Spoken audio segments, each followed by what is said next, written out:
Are you ready to hoist the colors? Now, time for the most in-depth look at the world of ECU athletics. Welcome in to Hoist the Colors with your host, Stephen Igo on 94.3 The Game. Watch the show live on Facebook and at 943thegame.com. Now, here's your host, Stephen Igo.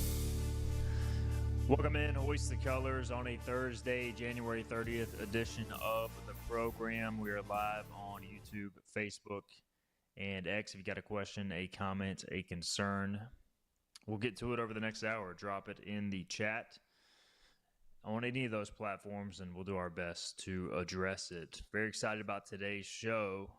Coming up, we are going to welcome Seymour to the program. I don't think we've had Cy on all year on this program. I know he's been on the Patrick Johnson show, but what better time to get him on? ECU basketball on a 3-game winning streak. And honestly, you look at the American Athletic Conference standings, ECU, I believe, in 6th place in a pretty critical game at Temple on Saturday. We'll get into the ramifications of that. If ECU could find a way to win this, sweep this season series, all of a sudden you could start talking about a top 5 and maybe even a top 4 finish with the stretch run they have in conference play. So we'll get into that and more with Seymour. He'll join us next segment.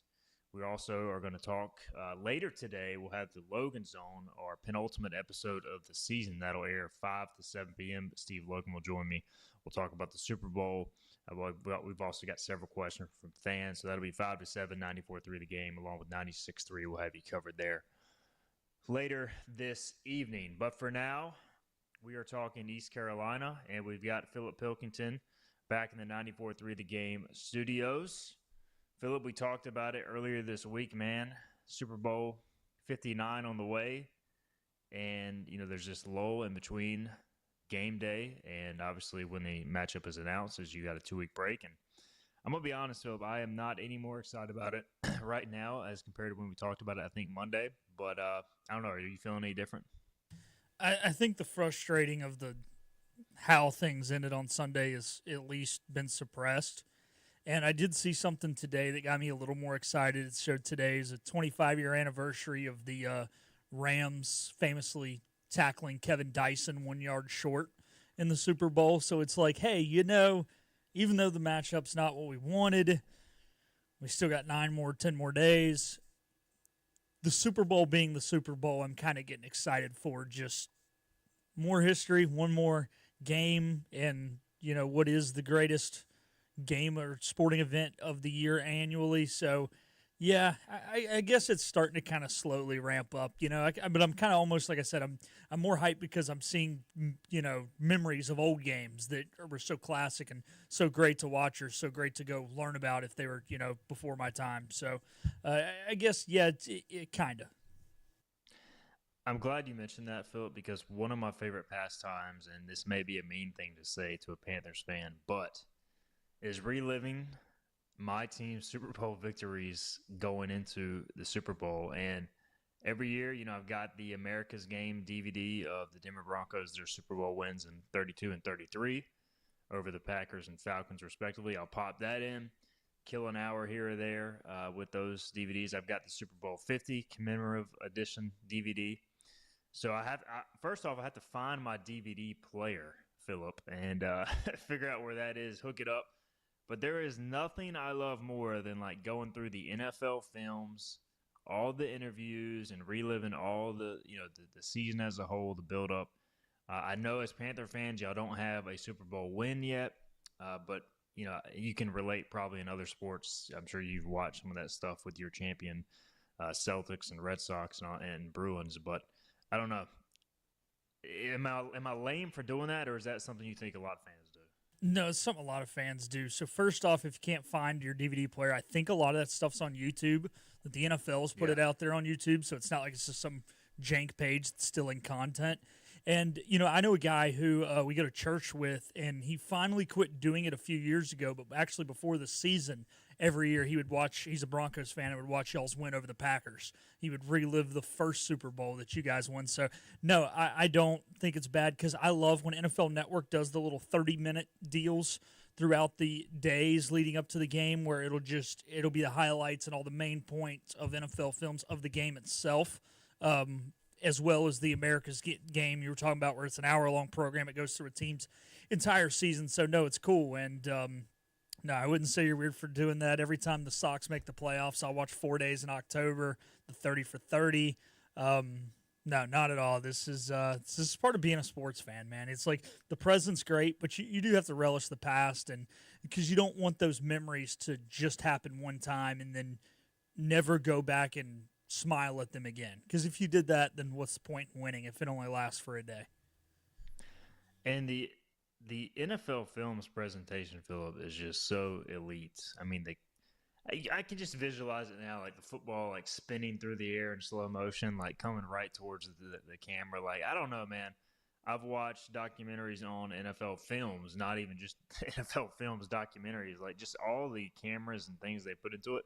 It's pretty incredible. When I was little, I used to have all the Football Follies VHS when like NFL Films was like still getting really off the ground, and the music, everything about it, that man, voice, like, music's good, but that voice is iconic. It's so good, man. I could watch it all day, to be quite honest, and that's why sometimes I'll just turn on NFL Network, because they'll have that stuff playing in the off season and can kill some time with that. I don't know, is there like a Panthers? They have to have, like, I feel like obviously the Super Bowl 50 run up to that would be pretty amazing to watch, but like the Cardiac Cats, that Super Bowl run with DeLome, like that's got to be something you probably go back and relive. You know, I need to go back and actually look if they have made America's Game on some teams that didn't win it. I need to see if they did on either one of those. But I'll be honest with you, I like going back and watching the 30-minute deal from the first one we lost, because, you know, that one we were so lucky to be there. You beat some teams in the playoffs you had no business beating. It was so cool to finally make your first. And it was a back-and-forth game where it came down to New England just happened to be up when the clock struck 0. You know, at the time, especially as a 5-year-old, it was gut-wrenching. But looking back, it really was one of the better Super Bowls of all time. And it was just such a special moment to see those guys run out of the tunnel. I've met a lot of the players that were on that team. And not that, you know, the run to Super Bowl 50, the 14-0 start was obviously cool, but once that year we hit about 8-0, it almost lost its luster, because it was like, man, if you don't win the Super Bowl, the season's a bust, because you started 8-0.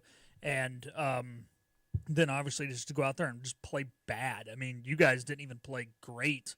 Your defense did, but, I mean, your offense was meh, and you still lose. So that one hurts a little more than the first one. So that's kind of the one thing I'll go back and watch. But yeah, I do need to see if there's an America's Game on that, especially on that 03 run, because that actually was the first year that I sat and watched like every game as a kid. The year before I went to a couple, but I wouldn't really be interested if they were on TV. You know, I didn't want to sit there that long. But yeah, 03 season, man, I was fully vested.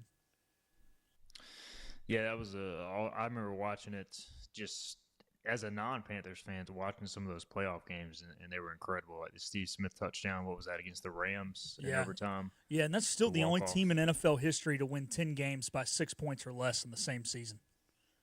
Yeah, that was an awesome run. And that was the same year I attended my first playoff game when they beat the Cowboys, so that was pretty cool. So I was like a pseudo-Panther fan that year, for the record. There you go. Welcome to the bandwagon. That was like the first year of Jake Plummer, I think, for you guys. Yep. Yeah, it was a little growing pains. I think, that same year I witnessed Denver lose like a 7-6 game in Jacksonville during the regular season, but that's a whole nother story. All right, Bobby Harwood, speaking of all this documentary goodness, he says, do y'all watch One Shining Moment every March Madness? And why will we get to see ECU basketball in the One Shining Moment reel this year? I'll be honest, I don't ever watch One Shining Moment. Am I weird for doing that? You're not a true basketball fan is what it is. So, Bobby, to answer your question. Team is never in. That's fair enough. So, Bobby, to answer your question, I fill out my official bracket. You know, I'll do like a first glance when, like, right as the tournament comes out. I won't really think about it. I'll just gut with it. And then I wake up Thursday morning. I watch last year's One Shining Moment. And then I fill out this year's bracket as kind of my intimate time leading up to the greatest 3 weeks in sports every year. And so, yes, I do it. And I usually go back, and then before the season starts, I'll watch the One Shining Moment from the previous year as well. I love One Shining Moment. I love what it says, because I think it applies to more than just sports. in more than just basketball, whatever it is in life that you want to accomplish and be a part. When it says one shining moment's frozen in time, and I've always like done that when I go to an event for a first time, whether it be a concert, whether it be anything where I just kind of let it all freeze and be like, wow, I'm really here right now. And you do need to let it happen, let yourself have that one shining moment. It don't get so caught up that you forget to take it all in. That is well said. I mean, they pretty much air it right after the national title game concludes, right? Well, they do it's the last thing. So they do the trophy presentation, and then unfortunately, Greg Gumbel will not say this year. Yeah. Rest in peace to Greg Gumbel. And now let's have every team's one shining moment. So it's the last thing before the broadcast goes off. Yeah, I mean, look, if ECU was in it in any capacity, I would probably watch it. I think usually I do watch obviously the NCAA basketball championship, but then I could not care less about the trophy presentation usually, so I have it off or I'm asleep by then. But I like your idea, Philip, of rewatching the previous year as you get set to fill out this year's bracket. I might have to incorporate that into my sports routine. I hate to copy you, but I may have to do that. No, you're just joining a movement. The one shining moment before bracket movement. I am here for it. Speaking of movements on social media right now, the Pirate Nation is very much in favor of the ECU baseball Pirate playlist walk-up songs being unveiled. Of course, we are now, I can't do math, 15 days away from opening day, February 14th, inside Clark LeClaire Stadium. And we have the official 2025 walk-up song list. And this is pretty cool how they list everybody's walk-up song, the artist, the player. You can go to the ECU Baseball social media page and see that now. And Philip, no Carter Cunningham this year. So I'm going to be very disappointed that our favorite song is not going to be making a comeback. That is Botanda Chispa by, I don't know who it's by, but it was played as El Alfa El Jefe. El Alfa El Jefe? Oh, okay. Of course, everybody knows them. Now, I do see at least one Hispanic song, Roger Vergara, who is a JUCO baseball player, and Carter mentioned that he got that song when he was playing JUCO ball. His song is by Alex Roulé, and the song is called CS Chucho Es Chucho. So we'll have to wait to see. Well, I don't know if I had the pronunciation right there, but we'll have to see if that ends up being a banger as well. So, Philip, before we get into this list, what is your genre of music for the audience? I'm kind of well-rounded. Obviously I grew up in the early 2000s, so I do like the early 2000s alternative rock. My grandpa was old school, so all the old kind of country and southern rock with like Leonard Skinner, like that. My dad was a big Pink Floyd fan, so I listened to 80s rock, alternative rock, old country. The late 2000s, early 2010s pop and rap I liked. And I'm actually seeing another Spanish-ish song on here, Temperature by Sean Paul, which was the famous from the early 2000s. That's a good jam. Yeah. As far as just, I don't know. So yeah, I'm kind of well-rounded, so I can appreciate a lot of good music.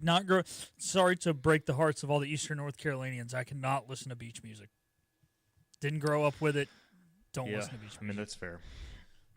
So well-rounded, Philip. So you would know probably more names on this list than I am. I'm mainly a rock and roll / hard rock guy, more so the modern rock. But I definitely get down with the classic rock as well, which my dad, similar to your dad, listened to growing up. So some names on this list that stand out to me. One of my favorite bands is Avenged Sevenfold, and Sean Jenkins, the 17-year-old freshman, Philip. I didn't think I could like him anymore. He's coming out to Hail to the King by Avenged Sevenfold. Great guitar. I love riff, it. So looking forward to that. We've got Rush, Tom Sawyer by Rush, Austin Irby, which I think is going to be a banger of a walk-up song. You also have Green Day on this list. You've got Headstrong by Trap, Jackson DiLorenzo. Bradley Zayak is going to come out to Green Day. Alice in Chains, another rock band I've seen in concert. Gabe Beschloss, the lefty, he's going to come out to Rooster by Alice in Chains. So those gentlemen get my vote of approval, along with Jake Hunter and Nick Moran. Nick Moran, I like his. He's coming out to Run Through the Jungle by Creedence Clearwater Revival. Both those guys, Jake Hunter and Nick Moran, both coming out to some old school rock. So big fan of those. Any of these stand out to you? I'm wondering, is it Dawson Kern? Is that how you say his name? So let's see. Yeah, I think it's Dawson Kerr. Yeah. Dawson Kerr. All right, he's coming out to Renegade by Styx. So my question to Dawson Kerr, if we get to interview him, is he a Steelers fan? You know, that's their big hype song. They play it. I think it's going into the fourth quarter at one of the TV timeouts there. So that sticks out. Kickstart by Heart by Motley Crue. I thought it was Matt Bridges that came out to that. I texted Parker because he used to remember all this stuff, and he said he thinks it was Logish that came out to it, but it was one of those relief pitchers from that time that used to come out to Kickstart My Heart. Thought that was an awesome. I know Justin Bear will love that because he's the reason we played it a lot of the games.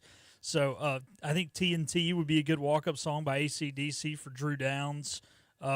Anything, in some of these I don't know, or I might, if I heard them, I would know them, but anything with a big beat drop, I mean, if it gets us hype, it gets us hype. Who cares? Paranoid by Black Sabbath, for Chance Hall. I just like the old school look here. I mean, some of these guys that not even know they knew who most of these guys are. I think this new generation is not as cultured as ours was, where they knew the music of their parents. Dawson Kerr, by the way, from Hagerstown, Maryland, which is around 2.5 hours away from Pittsburgh. So maybe you're on to something there. And then, a few other shout-outs here. I like, you mentioned the Black Sabbath song, like that for sure. We also have Riley Johnson coming out to Fly. Now, this is a remix for Lenny Kravitz. You said Quavo? Yes, Quavo. Is the other guy's name? Yeah. Quavo and Lenny Kravitz. So we'll see what that sounds like. But obviously the classic should be good, and that matches up with Riley Johnson's theme. Yeah.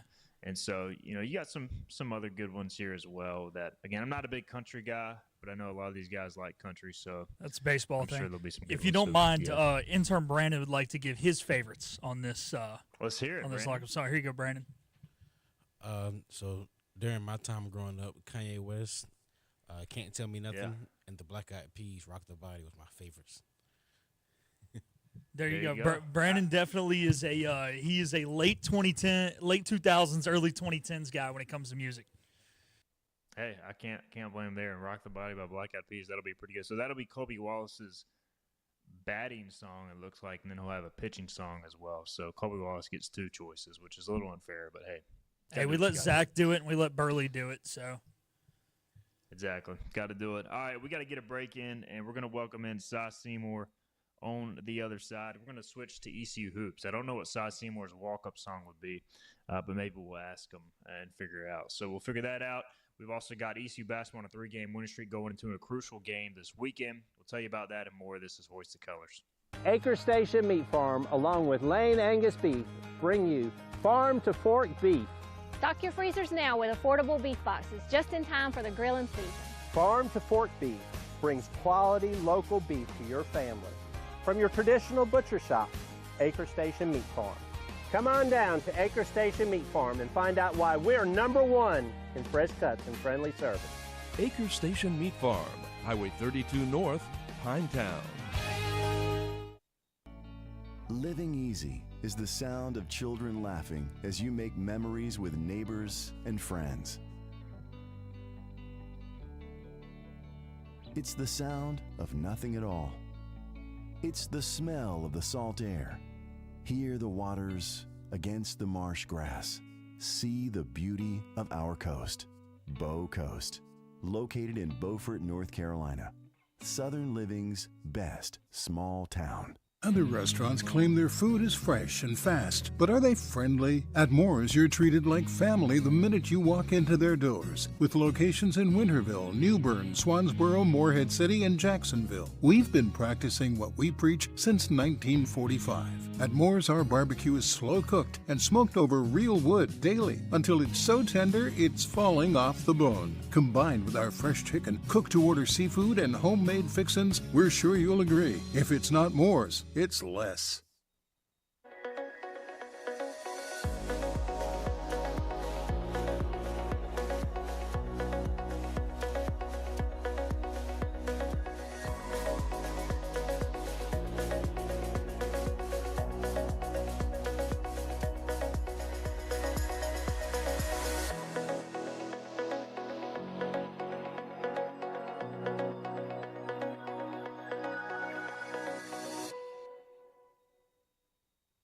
Sawyer's Fun Park in Winterville is now open. With over 40,000 square feet of family fun, daily money-saving deals, and a full-service restaurant, Sawyer's Fun Park is guaranteed to have something the whole family will love. Test your ninja skills on our 2-story obstacle course or head over to one of our 5 rock walls and race your friends to the top. And when you've worked up an appetite in our laser tag arena or our one-of-a-kind ropes course, grab a table over at the restaurant and try our world-famous Southern Monster Fries. Reserve your spot today at SawyersFunPark.com and come join in on the fun.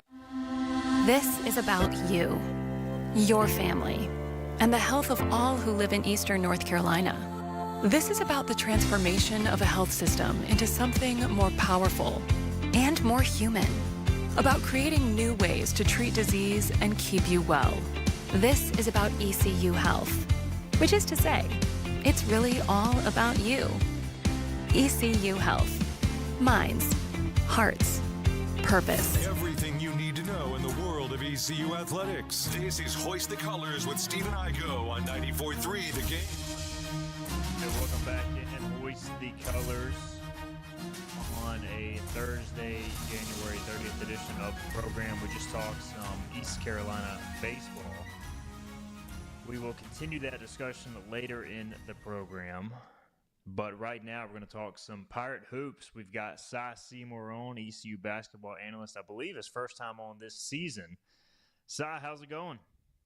I'm doing great. How about you? How are you doing? I'm doing good, and glad to talk some hoops. I've been joking with you, during some of our times covering the game. We had to wait for the Pirates to get on a winning streak to get you on the show. And hey, we're here, man. Right. Three wins in a row. We might as well get you on. Just to this point, since we haven't talked to you all season on this show, I know you've been on the Patrick Johnson show, and I've been on the Color, obviously doing the games. How do you kind of sum up this year to this point? 12-9, up and down, but obviously Pirates playing well right now. Yeah, Stevie, and of course you've been with it and been good about it. Well, I personally think with NIL, kids leaving, kids going, to JUCOs, I don't care where you are, and this is the way it's going to be for a lot of schools. Last year, NC State gelled at the end of the year because you've never been together. And what has happened is, I'm hoping for the Pirates that they are gelling at the right time, that they are feeling like more comfortable. I've always said from the beginning, because I was a junior college coach, it takes junior college kids about 6 weeks starting. When you get it'll take you till mid-January to get into. This is what I need to do. This is where I am. These are new guys. Well, everybody's working like that. And I always, whether it be Derek Wiley or any transfer we had, I said it takes a while for them to get into the system that they're getting into. The year we went to the tournament and the CTI, think about it. They were all transfers. Armstrong from South Carolina. The 2 guards, one was from Rhode Island, one was from Missouri. Sampson came in. He was a freshman. Kemp was from Alabama. A&M, all 5. And all of a sudden, they almost lost the first round of that tournament, won by like 1 or 2 points, and then they ran through it and were playing as good as anybody. When they beat Wichita State that year, you think about it. Wichita State had beaten Wichita State, who was in the Final Four, had beaten them twice, and they were in the Final Four. The mesh of teams is harder. That's my point. I think they're playing well right now. Can they keep going? I certainly hope so, but it takes a while to gel, and you're going to lose some games early. A lot of teams are. East Carolina 12-9, and the one thing they've done pretty consistently this year is they've rebounded, and then obviously this last stretch they've made some shots and they've played defense. And look, Mike Schwartz is not a zone defensive coach, but he has seemingly found something with this zone. So let's get into that a little bit. Going from man to man, switching defense, which they still incorporate, have to a degree, but the advent of the zone, so to speak, has really, I think, helped out ECU quite a bit. No, you're right on it, and had to. Size. His size is just not that big. But you know what? When you're a basketball coach, the first thing you have to coach is man-to-man principles. So they know man-to-man principles within the zone. That's the key. They've got to get their slides right where he wants them spaced. But the bottom line is his first goal is when you're in your area, you defend like a man. And so people think it might be a tough adjustment. It's usually not, because he's a basketball coach that knows how to coach defense. But the other part of it is that lack of size. He's got to have people in the zone area that can help out every now and then, because they can really get mismatched on high ball screens, and you can't get back there. I think Mike's done a tremendous job, Coach Schwartz, on adjusting and doing his defense. And, Steve, you mentioned it. They're hitting 3 balls. The last 3 games, they're shooting 42% from 3, which is the leader in the conference is 39%. They're shooting 42%. They hit 11, and 10 threes, and 6 different guys in 2 of the games. So when 6 different guys in the last 2 games, 5 different guys in the other game. So my point being, when you're scouting them, who do you scout? Who do you put double X by as shooters? That's what I usually do. In other words, when I see who the shooters are, I put 2 X's by him so I'll know when he's in there, he's the shooter. Well, you got East Carolina. You're getting it from, and listen, about 7 different guys.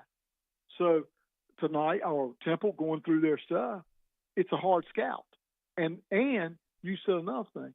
These are quick leapers. They 14 offensive rebounds a game is what they're averaging, which also is not a good sign. It means you're missing shots. But they get 14 a game, and they're +4 in rebounding. The only team ahead of them is UAB as far as plus and minus on the on total rebounding. So, and Stephen, from a coaching point of view, that's the other thing I looked at as a coach. Rebounding is just outworking somebody. That's how you want it more than they want it, especially on the offensive end. Most kids want to go on back; they're going down the other end. Offensive rebounding is hard work. You got to get in there and muscle up and tough. They're rebounding because Riley's tough, Felton's tough, Walker's tough. They're both in the tops of this. They're also tops in scoring in this league. They are physically rough. And the other day, you got it out of LeBeau, and then you're getting it out of Woodard.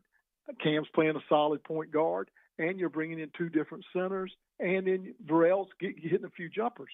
He's hitting the 3 ball for you. Things are folding in for him right now.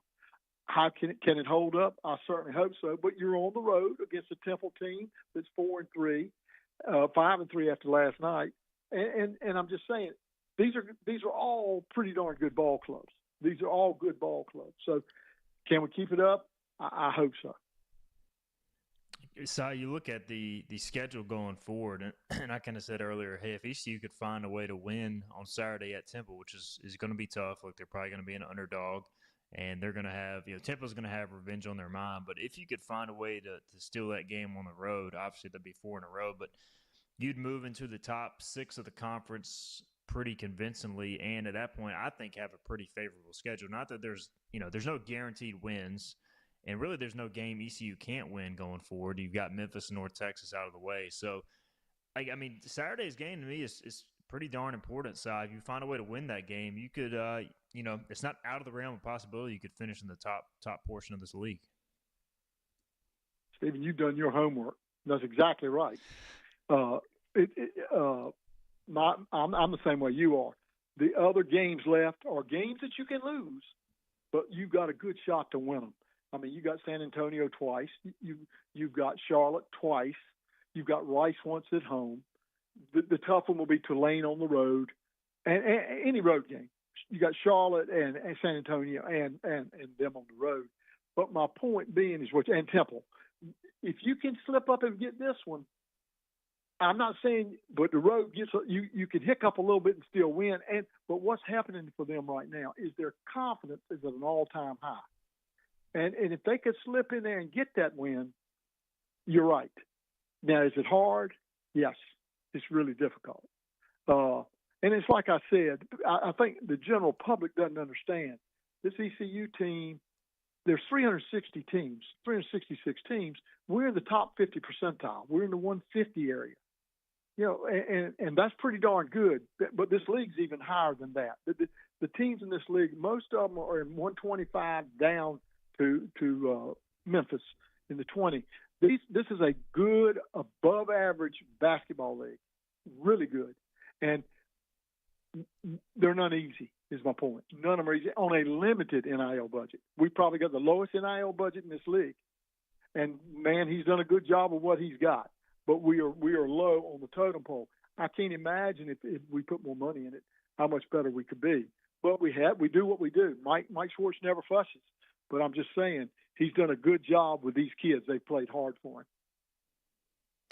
him. Cy, going to some of the players specifically, you know, C.J. Walker, obviously we had seen him a lot at UCF, and, you know, when they added him, I was excited about his athleticism and his potential. I know he had an injury history that kind of worried me, but I don't know. I just didn't expect this consistent of a C.J. Walker as what ECU got. What's been your take on him? I mean, he consistently has just been one of their top guys night in and night out.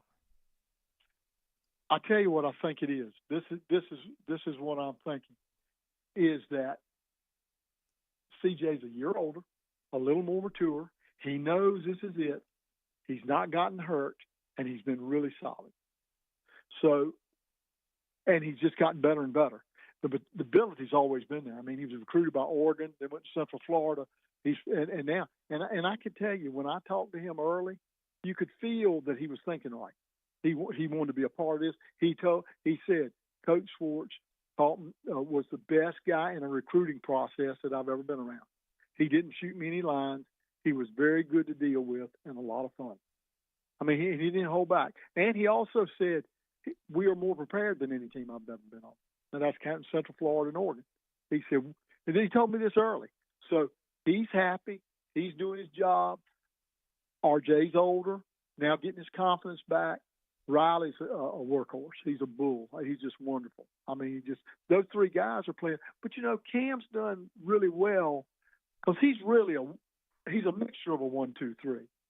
And so my point being on him, he's done a good job. He's really a 1, 2, but he's done a nice job against quicker guards and better guards. He's held his own. He's in the top 4 in assist-to-turnover ratio. He's hit a couple of big threes. Now, hadn't shot it very percentage-wise, but he buried one the other day to help win that ball game. I think he's played well. I think he's comfortable, and so that's the stuff going. And then with Woodard and LeBeau, like I said about JUCOs, they're beginning to come on and get better and better. Both of them All-Americans in JUCO ball, and they've come on strong. And of course, I like the big kid from Oklahoma. He's playing well, and Sear getting some minutes. So the mixture of all of it, and Farrell knocking down some shots. He's got a little bit more depth, which is good. And he does the best job of figuring out who, what, and where, and when. I mean, he's done a nice job. I'm talking about Mike Schwartz. Last thing for Cy Seymour, and we'll get you out of here, Cy. When you look at, you know, you mentioned some of the guys.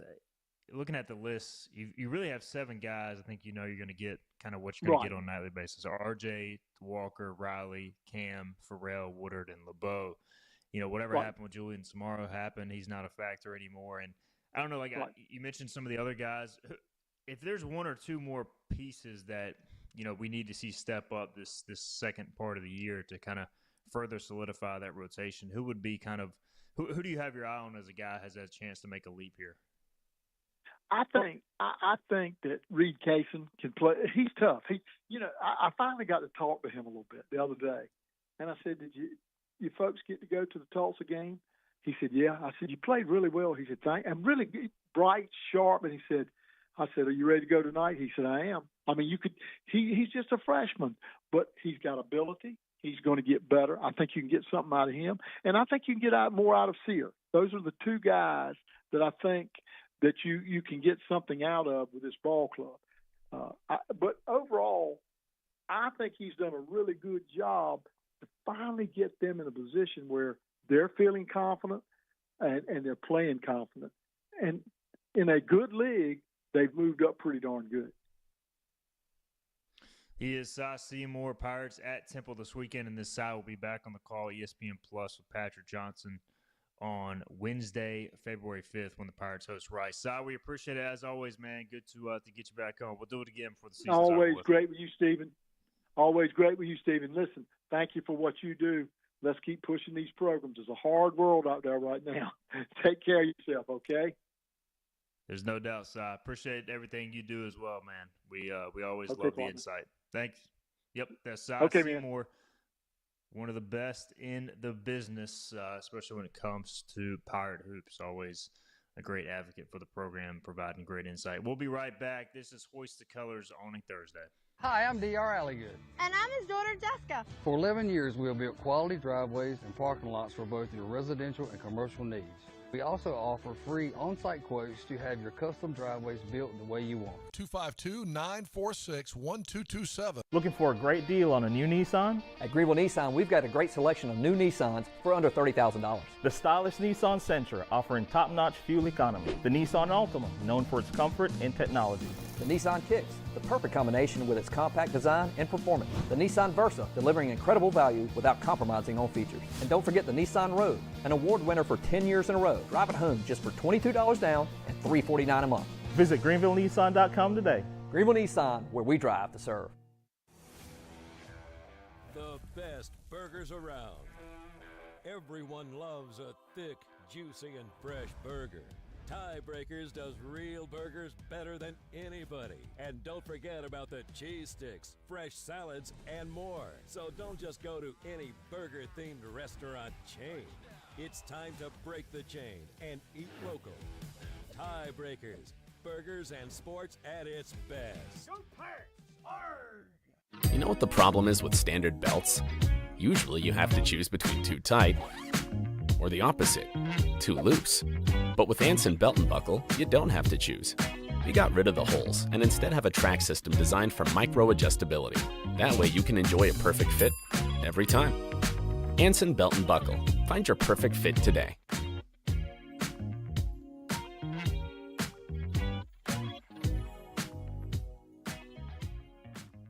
Hi, I'm D.R. Alligood. And I'm his daughter, Jessica. For 11 years, we have built quality driveways and parking lots for both your residential and commercial needs.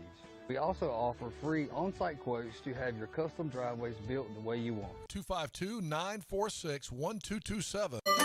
Your confidence makes everything look good. You see the world in vivid color, not black and white. Swing through your neighborhood Fantastic Sam's Cut in Color. And let our experienced stylists take you from everyday to extraordinary. Fantastic Sam's hair salons are locally owned and operated. Our full-service salons are conveniently located in Goldsboro, Kinston, Greenville, New Bern, Jacksonville, and Calabash. Stop in today at Fantastic Sam's, where the possibilities are endless. Storm season is approaching. North Carolina weather can damage your roof, and before long, a small leak can turn into a big problem. Your home is one of your biggest investments, so protect it with Wells Home Improvements. We work with all insurance companies for a hassle-free roof installation experience. Call us today and get 10% off your roof installation when you mention this commercial. 252-227-8403 or visit us online at wellshomeimprovements.com. Wells Home Improvements. Local, honest, dependable. We're live with Stephen Igo on 94.3 The Game. Hoist the Johnny Roger! Now, back to Hoist the Colors. All right, welcome back in. Hoist the Colors on a Thursday. Appreciate Seymour for taking some time to dive into some Pirate Hoops discussion. Johnny Robertson has a stat for us. Let's Johnny's go. Stats is during the current 3-game winning streak, the Pirates are shooting 56.3% from three-point range in the second half, 18 of 32, and 29.5% in the first half, 13 of 44. So if the Pirates aren't hitting their threes early at Temple, don't fret. It's coming in the second half, or at least that's what we hope. But we Johnny change Robertson his- always pulling out the stats. He needs to change his handle to Johnny Stats. Like, I feel like he's I agree. earned that ability to, like, no disrespect to the Robertson family, but I think Johnny Stats is appropriate at this point. Johnny Stats, I need you to follow Philip's advice and go ahead and do that. I met you at the game, the scrimmage last week. I confirm you're not a bot. You are a real person.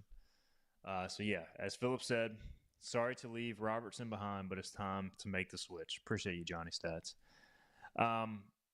Hunter Corbett, we were talking. Hunter Corbett, by the way, he's a huge fan of our bowl segment, so we should find a way to bring that back.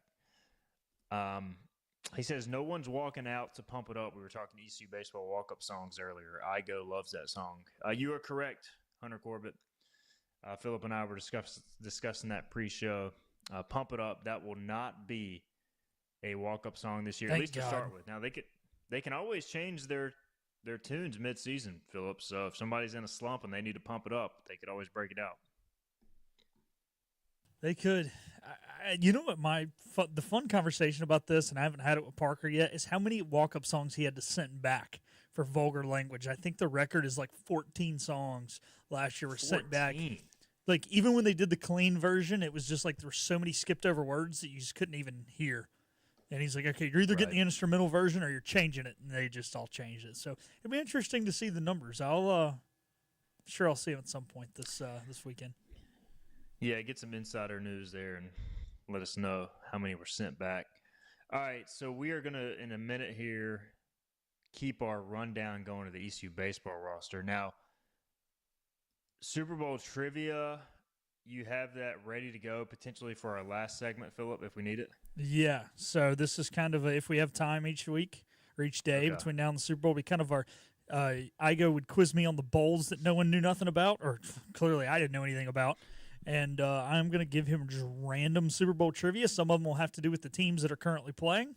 Some of it might just be dumb stuff. I was going to ask, is it just all over the map? Or, because if I have to name the number of the Super Bowl the game was played, I'm terrible with the Roman numerals. So okay. All right, I'll make sure there's nothing like that. I'm just going to come up with stuff off the top of my head each week. Or each day. I mean, this is basically, gonna be random. the only Super Bowls I know are the Broncos. So I can try to piece it together, the numbers. Just based off it'll my be brain. it'll be like quarterbacks or coaches, only team to do this or whatever. We'll figure it out. Well, maybe we'll try to do that last segment, and we'll try to get that started. But for now, ECU baseball roster rundown. So in case you have not been following, you're like, what are these guys talking about? We've been running down the numerical roster for East Carolina baseball. We've made it through the number 9. Our last player was Brett Antolik, the Texas A&M transfer. We're now on to number 10. We're trying to do this to introduce you to the roster because it is much different this season. There are a lot of new faces, a lot of new names. Who are these guys? Let's get into it now. This next pitcher / infielder, Colby Wallace, is not a new name. He is just a sophomore, but we talked to him at Media Day. He's a guy that we expect to play a crucial role this year, and he's a familiar face to those that follow the program. Last season, as a freshman, the Pinecrest High School product, played in 27 games, 16 starts. He hit .261 with 15 runs scored, a double, a triple, 6 RBI. Also made 5 appearances on the mound. And the most interesting thing about that, Philip, was all 5 of his appearances were basically at the very end of the season when ECU had run out of arms, and they used Colby Wallace in the final regular season series finale against Rice. Then he threw against Rice in the conference tournament. Then he threw against Wake Forest with the season on the line. And then he threw against Evansville with the season on the line. So Colby Wallace went from not even pitching at all to pitching in the biggest moments of his life and for the ECU team. This year, probably your starter at third base or first base in addition to being a relief pitcher. So I'm expecting pretty big things from Colby this year. How about you? Yeah, it's interesting when he finally started pitching in crucial moments. I remember another guy who didn't pitch at all, and all of a sudden one year pitched at the end of the year and then became one of the best two-way players East Carolina's ever seen. His name was Zach Agnos, and that is exactly what Colby Wallace reminds me of, is Zach Agnos from an attitude standpoint, from an ability standpoint. He does have better hair than Zach Agnos because he's probably got the best hair on the team. I will say, sitting there during Don't media tell day, Zach I was jealous of that. Yeah, I won't tell Zach. But, yes, Kobe Wallace, Zach Agnos 2.0. I'm here for it, baby. Let's go. Yeah, big fan of Colby, and I mentioned yesterday on the Bucks on the Pond podcast. I'm interested to see what his power numbers look like this year. I don't want him to lose his overall approach at the plate because he's a very good contact hitter for his size, but he's a big dude, man. 6'3", 210. No homers last year. I think he hit one or two over the summer. I feel like there's some untapped power there with his swing that maybe it plays out this year, maybe it doesn't. But just that's one of my more intriguing points about Colby Wallace going into this season. All right, moving down to number 11, Alex Peltier. Peltier. I still can't get the pronunciation. Somebody sent it to me. I forgot. He is out of Haymarket, Virginia, from that area. Same high school as Carter Spivey. 6'2", 185. It really looks the part as a freshman. I think he's got a chance to be in the opening day lineup. He can play all over the outfield, but right now mainly playing right field. He is a guy that can run, he can hit, he can really play defense, great range in the outfield, a right-handed bat. I would expect him as a guy who hit .351 with 2 homers and 23 steals his senior season for Paul VI High School. I would expect him to have a chance to make a big impact this year as a freshman, Philip. Yeah, hey, first off, good job getting the Roman numerals right there on the 6th. I'm proud of you. As for Alex, look, there's going to be 4 guys generally in a Cliff Godwin team who legit start in the outfield. There's going to be a 5th who's a late defensive replacement very often. He's going to be one of those 5. I don't know if he's going to be one of the 3 that start a lot. He's going to be the guy who starts sometimes or the last guy. It's all going to come down to production at the plate in the field. Big opportunity for him. It's going to probably be freshman corner outfielders. He's one of the guys that's being talked about. We'll see what happens. Really excited about Alex, and I think he's got a chance to be a really special player in the purple and gold. All right, we'll do one more. Number 12, not a new name. He is Riley Johnson. He is in his 5th year in the program. He's a guy that, quite honestly, has been through as much as anybody. Multiple shoulder surgeries in his career, including 2, one on each shoulder this past season. He played last year through two torn shoulders that were popping out all season long. He still hit a career best .339 with 9 doubles, 5 triples, 4 homers. He was the heartbeat of the team. He was your starting center fielder. He walked 43 times compared to 39 strikeouts. He stole 23 bases. On base percentage of .461. I mean, Riley Johnson is one of this team's most crucial players in several facets. Philip, we all expect him to hit leadoff. We all expect him to play center field. I just hope he can stay healthy this year, man, because I know he's been through it in the past. Yeah, look, I mean, this guy is a 4-tool center fielder, and that's tough to get. You hope you can get a guy who's a 2 or a 3-tool guy. He's a 4-tool guy. He can hit for average. He's fast. He's got a good glove. He's got a good arm. I would expect some of those double and triple numbers to maybe even rise. A, because he's able to swing the bat a little harder, and B, because he will not be as probably timid to dive into bases. Not that he really was timid last year. Obviously stole 23 bags. But, look, this guy's going to be the face of the program, at least as far as our position players go. He's a leader. He's been here a long time. He even said it the other day. It's not how he wanted to start his career. He was very much a late-game defensive replacement. Did not get to see a lot of at-bats at the very beginning of his career. And when he did, he struggled just due to how spread out they were. And he has turned into one of the best players, if not the best player on this roster. All right, there's Riley Johnson, number 12. We will continue our roster rundown tomorrow. Bobby Harvard will be in studio. We've done 13 players. Every single number from 0 to 12 is taken, and so we'll do number 13 tomorrow, and we'll see if we can get any other ends as well. Again, February 14th, opening day. We're a few weeks out. We'll continue this roster rundown. Until then, on the other side, we'll wrap up the show with some Super Bowl trivia, perhaps. This is Hoist the Colors. The team of Flatlands Jessup is working overtime to help ensure that Eastern North Carolinians like you get the health insurance help you need this open enrollment period. New legislation passed meaning more people than ever qualify for affordable coverage. Let us help you today. This holiday season, get the gift you really want at Greenville Toyota. It's our holiday trade-up. Drive a new Corolla, just $229 a month, or a new Tacoma, only $329 a month, during the holiday trade-up at Greenville Toyota. Storm season is approaching. North Carolina weather can damage your roof, and before long, a small leak can turn into a big problem. Your home is one of your biggest investments, so protect it with Wells Home Improvements. We work with all insurance companies for a hassle-free roof installation experience. Call us today and get 10% off your roof installation when you mention this commercial. 252-227-8403 or visit us online at wellshomeimprovements.com. Wells Home Improvements. Local, honest, dependable.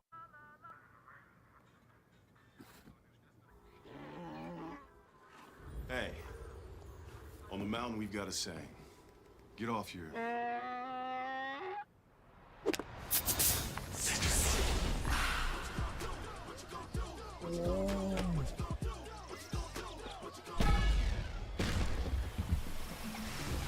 Show off. Mountain Dew. The best burgers around. Everyone loves a thick, juicy, and fresh burger. Tiebreakers does real burgers better than anybody. And don't forget about the cheese sticks, fresh salads, and more. So don't just go to any burger-themed restaurant chain. It's time to break the chain and eat local. Tiebreakers, burgers and sports at its best. Everybody loves Tiebreakers. Big tax credits are back. Get a 30% tax credit, up to $2,000 off your new Mitsubishi electric heat pump install. Let Comfort Master help you take advantage of the tax credits with a qualifying Mitsubishi electric ducted heat pump or non-ducted Mitsubishi electric mini splits. Mitsubishi electric mini splits are ideal for bonus rooms, garages, or sunrooms. If you need a new HVAC unit, call Comfort Master today. Call Comfort Master. Call Comfort Master.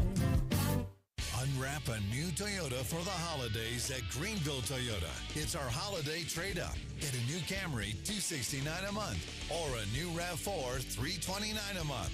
Trade up and save at Greenville Toyota. Tired of the 1-800 numbers advertising Medicare products? Flatlands Jessup has 6 offices all throughout eastern North Carolina. You get face-to-face help from our local award-winning licensed team. Stop by today. Flatlands Jessup, your whole world covered. Pirates play here. Arr! This is Hoist the Colors Radio with Stephen Igo. Yes, that was so good. On 94.3 The Game. All right, welcome back in. Hoist the Colors, final segment here. We do have a comment I want to get to before we get to Super Bowl trivia. Bobby Harvard says, y'all see this Wisconsin corner suing the NCAA, saying his D2 year shouldn't count against his clock. NCAA better shut this down. It is getting out of hand. Couldn't agree more, Bobby. But we'll get into that discussion maybe more tomorrow when you're in studio. If that's the case, I have not seen that, but not surprised because just about anything is being sued these days. All right, Philip Pilkington, we've got about 3-4 minutes left. I know you potentially have some Super Bowl trivia prepared, so let's do it if you got it ready. How good are you at coaches? Coaches, I mean, it depends. Okay. If it's recently, yes. If it's old school. Well, this is kind of a roundabout thing with coaches. So the Philadelphia Eagles will be participating in their 4th Super Bowl, and they will have done it under 4 different coaches. Who are the only 2 other teams in NFL history whose first 4 Super Bowls were with 4 different coaches? Not saying they haven't appeared in more than that now. Right. I will tell you, one team has only appeared in 4. They've had 4 different coaches. One team has appeared in 5, and their 4th and 5th was the same coach, but their first 4 were all different. Gosh. All right, so it has to be the first 4. First 4 had 4 different coaches. Man. That's a great one. I'm going to say are the Rams one? Ding, ding, ding. Good job, the Rams. They are the one who had 4 different, and then their 5th was also Sean McVay in the 4th and the 5th, yeah. All right, so the other one had to be 4, just the first 4, and that's all they Yeah, well, this team has actually only been to 4. The weird thing about them is their first and second were like close, and their third and fourth were close, but they had 4 different coaches.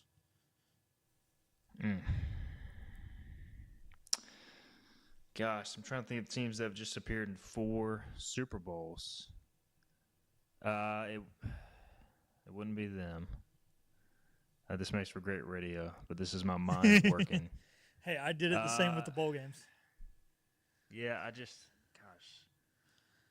There's no way it's the, no, it wouldn't be them.